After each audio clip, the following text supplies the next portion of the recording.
мына жақта айтып отыр ғой, өтірік жылап отыр, бір бәле жақсы көрмейді деген сияқты.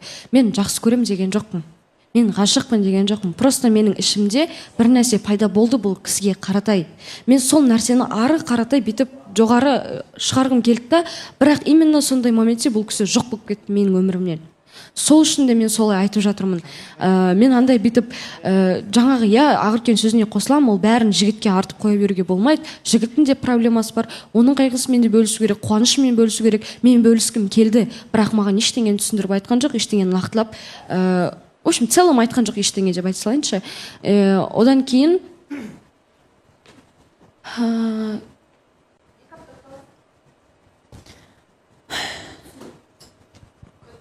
Айда.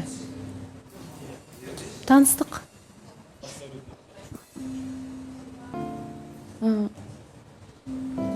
Мен Жанболатты сыйлаймын. Проблема шешілмейтіндей маған недоотношение болады да бұл кісі. Сол үшін де мен бұл кісінің жолын байламаймын. Мүмкін сол проблемасы біткеннен кейін сырт жақтан басқа бағы ашылып кетер ме екен.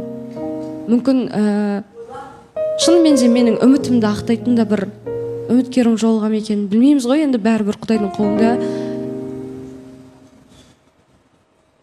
Бұл таныстық жалғасқанмен ары қаратай тағы да осындай бір сылтаулар көп болады деп ойлаймын. Сол үшін де тоқтаған дұрыс. Балауса ханым, сұрақ қойсам бола ма?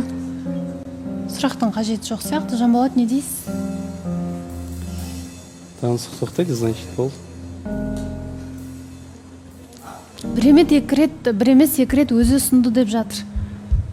Болып беді сондай жағдай? Болды. Мана тоже айтып кетті ғой, да. Бұдан алдында ескертіп айтып кетті.